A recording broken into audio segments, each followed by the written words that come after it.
Salut à toutes et à tous, on se retrouve aujourd'hui pour les résultats d'Euro du 16 octobre 2023.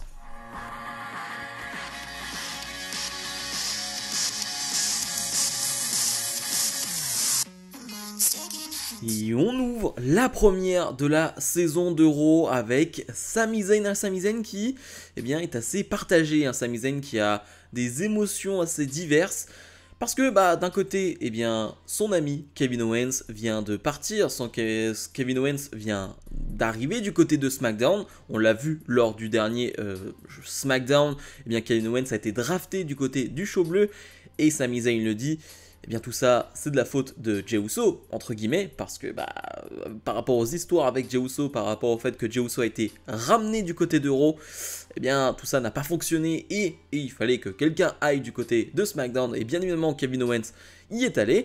Donc forcément, il est déçu parce que son équipe avec Kevin Owens s'arrête là pour le moment, mais d'un côté, il se dit...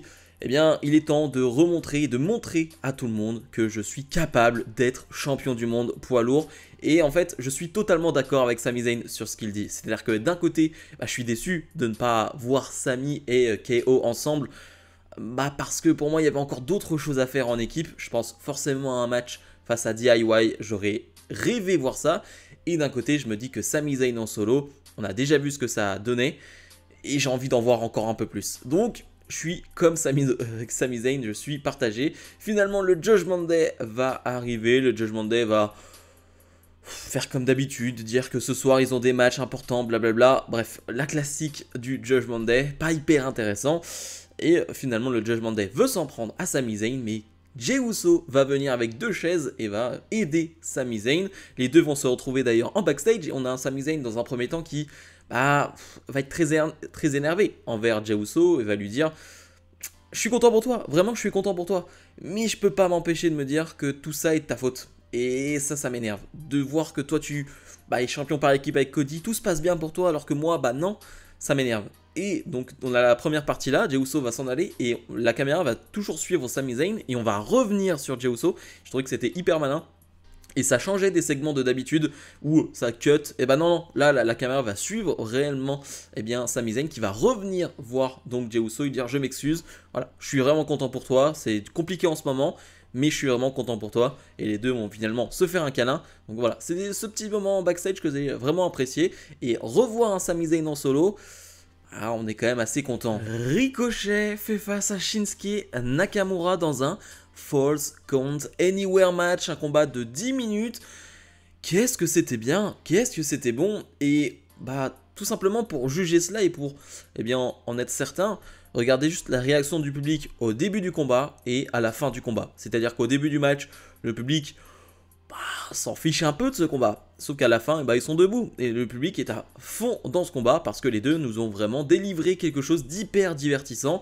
Comme je le disais, c'est un Falls Count Anywhere et on va bien utiliser cette stipulation. On va se retrouver même en Gorilla Position, là où tout se passe finalement pendant les shows. C'est plutôt sympa. Même directement après la pub. Je veux dire, la pub se termine, tu te retrouves directement avec Ricochet qui est tout en haut dans le public et qui sort un Shooting Star Press de nulle part, vraiment à plusieurs mètres de hauteur sur plusieurs membres de la sécurité et Shinsuke Nakamura. Bref, un gros bordel, mais c'est ce qu'on attend de ce genre de combat et ça matche bien entre Ricochet et Nakamura. C'est important aussi de terminer cette histoire sur un énorme combat. Les deux sont en guerre depuis plusieurs mois et comme je le disais, c'est important de terminer sur quelque chose de gros, sur quelque chose de plutôt marquant. Un Shinsuke Nakamura qui va finalement réussir à s'en sortir, qui va faire tomber Ricochet sur une table qu'ils avaient positionnée auparavant, enchaîné ensuite avec le Kinshasa. Donc victoire de Shinsuke Nakamura. Logique, parce que tout ce qu'on nous construit avec Nakamura depuis des mois et des mois, certes il y a eu ces deux défaites face à Rollins, mais c'est pas grave, là on reconstruit quelque chose et je trouve ça bien. D'un autre côté, Ricochet, on a cru à un moment donné qu'il allait possiblement aller dans la title picture aux côtés de Seth Rollins. Bon, c'est pas le moment et ça sera pas maintenant du tout, voire peut-être jamais, je ne sais pas, mais en tout cas le match était hyper divertissant, c'était vraiment très cool. Natalya fait face à la moitié des championnes par équipe, Piper Niven, un combat qui va durer environ 3-4 minutes. Rien à signaler, vraiment, c'est pas mauvais, parce qu'on essaye quelques enchaînements au sol, on essaye de rendre ça un peu dynamique, donc franchement, c'est pas ennuyant du tout, mais rien à signaler en 3-4 minutes, honnêtement. Ce qui est sûr, c'est que Chelsea Green va vouloir intervenir et ça va aider Piper Niven et du coup Piper Niven va l'emporter. Après le combat, Piper Niven et Chelsea Green vont s'en prendre à Natalya, mais Tegan Nox vient la sauver. On essaye de créer cette équipe entre Nox et Natalya. Tegan Nox qui sera d'ailleurs du côté de NXT encore cette semaine. Elle affrontera Lyra Valkyria. Ça annonce vraiment un très très beau match, donc n'hésitez pas à regarder NXT demain. Mais ouais, je sais pas quoi en penser honnêtement, cette division féminine par équipe. Elle est un peu morte, née, c'est-à-dire qu'il n'y a pas d'équipe, on essaie de former des équipes de temps à autre. Là, je comprends l'idée, parce que Tegan Nox, peut-être pour la présenter au plus grand public, eh bien la mettre aux côtés de Natalya, c'est pas une mauvaise idée, peut-être. À voir comment ça tourne, à voir de quelle manière on va finalement essayer de faire fonctionner les choses. Le champion du monde poids lourd, Seth Rollins est sur le ring, et va demander à Drew McIntyre de venir, car il a des questions à lui poser, surtout... il se pose des questions, Seth Rollins, parce que eh bien, McIntyre va venir et Rollins va lui dire mais t'es un peu trop gentil, c'est un peu trop bizarre tout ce qu'il se passe, la semaine dernière tu m'as aidé, tu disais que tu ne voulais pas m'attaquer parce que tu me voulais à 100% à Crown Jewel lors de notre affrontement, ça me paraît bizarre, McIntyre va dire non, c'est normal, j'ai juste envie de te botter les fesses et quand tu seras à 100%, voilà, pour moi c'est ce qui compte le plus. Mais Seth Rollins va revenir sur un segment qui a eu lieu la semaine dernière. On a eu une interview, un petit moment entre Ricochet et Adam Pearce. Et en fond, on voyait Rhea Ripley parler avec Drew McIntyre. Et Rollins va capturer ce segment-là et va dire mais bizarre, pour quelqu'un qui me dit qu'il veut faire ça tout seul, qu'il n'a pas besoin d'aide, tu vas parler avec le leader du Judgment Day. McIntyre va clairement éviter cette question et dire que non, ça ne le regarde pas, ça ne le concerne pas, et que non, il n'a pas besoin du Judgment Day pour battre Seth Rollins, il n'a pas besoin du Judgment Day pour revenir au top. Un McIntyre qui va parler de la Bloodline en disant que c'est à cause de la Bloodline qu'il n'est pas au top, c'est à cause de la Bloodline qu'il a perdu des opportunités, et Rollins va lui dire non, arrête de parler de la Bloodline, tu ne parles que de la Bloodline, tu ne parles que de ça. Et finalement, tu te trouves des excuses, parce que c'est pas comme ça que ça fonctionne. Pour revenir au top, non, c'est pas comme ça que ça fonctionne. Un McIntyre qui va justement dire je pense que tu comprends pas. J'ai été champion du monde pendant l'ère de la pandémie, pendant l'ère Thunderdome, devant personne. Devant personne, je suis devenu champion du monde. Et quand on est revenu avec du public, je n'avais plus ce titre. J'ai eu une opportunité à Clash à The Castle et je l'ai perdu à cause de la Bloodline. Tu peux pas comprendre. Tu peux pas comprendre ce que j'ai vécu.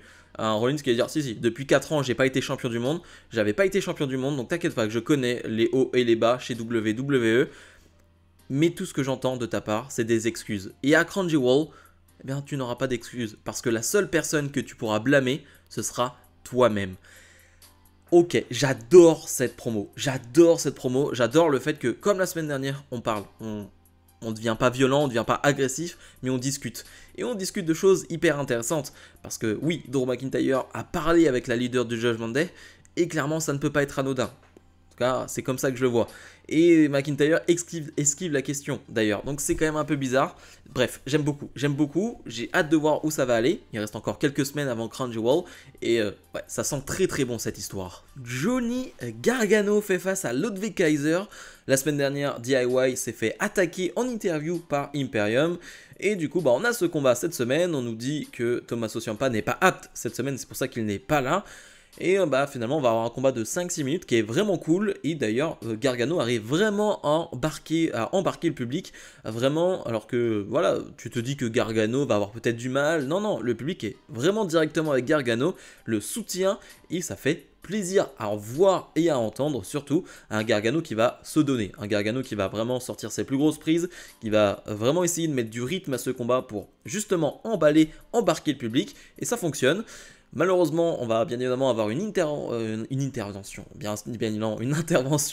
de Giovanni Vinci qui va aider Ludwig Kaiser, et donc Kaiser va remporter ce combat. Pas très grave, je m'en fiche un peu, défaite, victoire, c'est pas ce qui m'importe. Le plus important c'est de voir Gargano en action chaque semaine, de le voir à la télé. pour qu'il montre de quoi il est capable. Et là, sur 5-6 minutes, il a montré de quoi il était capable. Et moi, rien que ça me fait plaisir. Shayna Baszler fait face à la championne Rhea Ripley. Le titre n'est pas en jeu. Un combat qui va durer que quelques instants parce que, on va avoir des interventions ensuite. Mais le combat, en tout cas, part plutôt bien. Je trouve que c'est vraiment bon entre les deux. C'est-à-dire que les deux sont déjà affrontés dans le passé. Je me rappelle bien évidemment du Rhea Ripley, Shayna Baszler, lorsque Shayna Baszler était championne NXT, c'était il y a 4 ans maintenant, quelque chose comme ça, où Rhea Ripley l'avait battue lors d'un weekly NXT et était devenue championne NXT. C'était un vrai gros moment. Je me rappelle vraiment très bien de cette victoire. Mais ça part plutôt bien. Je trouve que vraiment bonne alchimie entre les deux. Ça frappe fort. Et j'aime bien aussi quand ça frappe fort. Dans cette division féminine, on n'a pas tellement ça. C'est-à-dire que certes, on a une Raquel Rodriguez, on a une Nia Jax, mais ça frappe pas fort, je trouve. Là, ça frappe fort entre les deux, donc j'aime bien. Mais pendant le combat, on va donc avoir Nia Jax qui va arriver, mais on va surtout avoir Raquel qui va s'en prendre à Nia Jax. On va ensuite avoir Zoey Stark qui va s'en prendre à Nia Jax. Bref, tout ça sur le ring va foutre un gros bordel, donc disqualification, pas de gagnante. Et finalement, on va se retrouver avec un face-à-face Rhea Ripley-Nia Jax. Et bien que Rhea Ripley va remporter grâce à l'aide de Zoey Stark. Et c'est Zoey Stark qui va rester toute seule gagnante sur le ring. Eh bien ça me plaît. J'en avais déjà parlé la semaine dernière, mais ce chaos dans cette division féminine me plaisait. Eh bien là aussi ça me plaît. Bien évidemment, ça ne peut pas durer pendant des mois et des mois, mais là, sur cette courte période, eh bien, ce chaos autour de Nia Jax, de ces, on va dire, femmes puissantes du côté de Raw, eh bien, ça me plaît énormément. On peut s'attendre à un match à 5 ou qui va être annoncé, ou un match à 4, peu importe, mais ça me plaît. Vraiment, j'aime beaucoup tous les segments avec, finalement, ces superstars-là, ces femmes-là. J'aime vraiment beaucoup. Gunther défend son titre de champion intercontinental face à Bronson Reed. Un combat qui va durer 10 minutes. Quel combat, quelle affiche, qu'est-ce que c'était bon, et c'était un match qu'on attendait beaucoup, donc il y avait quand même pas mal d'attentes, il y avait pas mal de pression, parce que honnêtement, Gunther face à Bronson Reed, tu t'attends à un match de titan, tu t'attends à un match de bourrin, et c'est ce qu'on a eu, alors honnêtement ça aurait pu durer 20 minutes, 25 minutes, j'aurais pris aussi, et d'ailleurs peu importe le résultat, je veux en voir un deuxième de combat entre les deux, voilà, tout simplement. Mais c'était génial, c'était exactement tout ce qu'on attendait. De la violence, de la brutalité, de l'intensité, des grosses chops. C'est-à-dire que vraiment pendant quasiment tout le match, Gunther ne porte qu'une prise, ne porte qu'un coup finalement. C'est son chop, vraiment. Et jusqu'à la fin où finalement il va changer, mais il porte quasiment que ça. Mais ça suffit à mettre à mal Bronson Reed, qui pourtant n'est pas n'importe qui, mais lui aussi va aller dans ce côté-là, dans ce côté intense, dans le côté on essaye de mettre des chops et ça va fonctionner, ça va vraiment fonctionner. Il y a 2-3 prises qui vont vraiment marquer pendant ce combat et surtout la fin de match, mais il y a un power slam porté par Bronson Reed, mais à la vitesse de l'éclair. C'était impressionnant, vraiment la vitesse du power slam. Et pour moi, une des références, c'est Randy Orton. Je trouve qu'il les porte super vite. Il y en a dans le business qui portent des power slam, même Cody Rhodes en porte des power slam et sont plutôt, je trouve que c'est une prise vraiment très stylée. Mais Randy Orton le porte souvent à une vitesse exceptionnelle. Là, la vitesse d'exécution de Bronson Reed sur un gabarit comme Gunther, c'était impressionnant, vraiment. Et forcément, la fin de combat.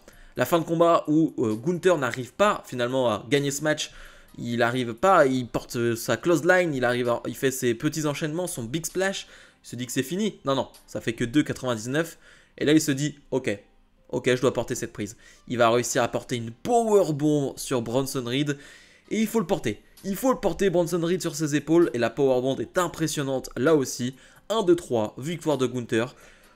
Génial. Gunther qui, encore une fois, montre pourquoi il est le plus grand champion intercontinental de tous les temps. Bronson Reed nous montre pourquoi il est important dans ce roster. Et vraiment, je persiste là-dessus. Bronson Reed est une superstar importante pour son roster par rapport à son gabarit, par rapport à ce qu'il est capable d'apporter sur un ring. Et ouais, génialissime. Bravo messieurs, c'était exactement ce que j'attendais. Et le main event, Jey Uso et Cody Rhodes défendent leur titre de champion par équipe face au Judgment Day.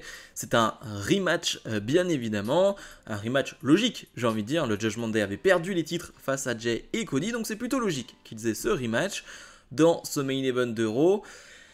Un combat qui va durer un peu moins de 10 minutes, je dirais. Un combat qui d'ailleurs ressemble à un vrai sprint. Vraiment, on n'a pas le temps. On va à 2000 à l'heure directement. On n'a pas le temps de construire vraiment le combat. D'ailleurs, le finish de Jay et de Cody est porté au bout de 5-6 minutes de match. C'est pour vous dire à quel point on enchaîne finalement les prises, on enchaîne les choses très rapidement. Et d'ailleurs, pour une fois, ce finish, cette combinaison à deux entre Jay et Cody est bien portée. Dans le sens où Cody ne retombe pas mal. C'était vraiment mon inquiétude sur les dernières semaines, mais il retombe vraiment bien sur ce finish, donc ça me fait plaisir et surtout ça me fait pas mal de le voir mal retomber. Cette fois-ci il retombe vraiment bien, donc ça c'est cool. J'y pensais pendant le combat, mais c'est vrai qu'en ce moment, le nombre de gros babyface qu'on a chez WWE, c'est assez exceptionnel. Vraiment, je pense que c'est assez rare dans n'importe quel moment de l'histoire WWE. Bien évidemment, vous m'en trouverez, mais ce que je veux dire, c'est que c'est assez rare d'avoir autant de babyface, mais des gros babyface aussi over comme Cody Rhodes, Jey Uso, LA Knight, Seth Rollins, Sami Zayn, Kevin Owens. C'est quand même assez rare d'avoir autant de gros babyface à ce niveau-là. Et bah forcément, quand tu as Jay et Cody en équipe, bah, le public est debout. Le public est vraiment debout pour Jay et Cody. On va bien évidemment avoir des interventions de Dominic Mysterio. C'est un match du Judgment Day, donc c'est plutôt logique et évident. Pendant le combat, on va avoir même un Damien Priest qui va porter un low blow, un coup de pied dans les parties à Cody Rhodes. Il va ensuite lui porter une prise sur la table des commentateurs. C'était plutôt très cool à ce moment-là. Jey Uso se retrouve tout seul sur le ring. Et là, il est en 2 contre 1. Tu te dis, ça craint. Mais il arrive à apporter un spear sur Finn Balor, un spear sur Damien Priest. J'aime bien la manière dont il porte les spears d'ailleurs, Jey Uso. Je trouve que c'est plutôt cool. Et là, on arrive au moment qui va faire débat. On arrive au moment qui va partager un peu tout le monde. Et honnêtement, j'ai pas vraiment d'avis encore pour le moment. Je suis hyper partagé. Jimmy Uso va intervenir, lui qui est un membre du roster de SmackDown, et du côté de Raw, il va frapper son frère. Finn Balor va en profiter pour donner la victoire au Judgment Day qui redeviennent les nouveaux champions par équipe de la WWE. Que dire. Déjà sur le coup, c'était une surprise. Honnêtement, pas qu'ils perdent les titres parce que franchement, je m'attends à tout maintenant. Je m'attends à tout et les pertes de titres, en tout cas par équipe ou quoi que ce soit, des titres mineurs pour WWE, je m'y attends un peu. Mais pour le coup, ouais, je m'attendais pas forcément à une intervention de Jimmy Uso. Alors ce que ça veut dire, on parlait récemment d'un possible pacte entre la Bloodline et le Judgment Day. Est-ce que ce pacte finalement est réel? Est-ce que Jimmy a fait ça pour, on va dire, aider le Judgment Day, en tout cas pour solidifier ce pacte, ou plutôt c'est par rapport à ce qui s'est passé lors de SmackDown où Roman Reigns a clairement dit à Jimmy ça te fait pas mal de voir Cody et Jey Uso champion par équipe alors que c'est toi et Solo qui devraient être champions. Je pense que c'est aussi d'un point de vue là. Clairement, il y a pas de Raw, de SmackDown, non, il y a rien. Tout le monde va à Raw, tout le monde va à SmackDown. Quand on voit Jimmy Uso arriver du côté de Raw, tu te dis que tu te dis pourquoi. Quel est l'intérêt d'avoir mis Jey Uso du côté de Raw si Jimmy peut aller du côté de Raw? On est d'accord.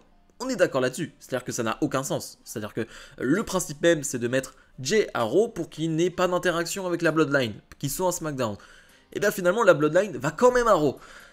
C'est clair, c'est pas logique. Et en plus, seulement 10 jours de règne pour Cody et Jey. Honnêtement, je sais pas quoi en penser. Je suis plutôt pas convaincu, honnêtement.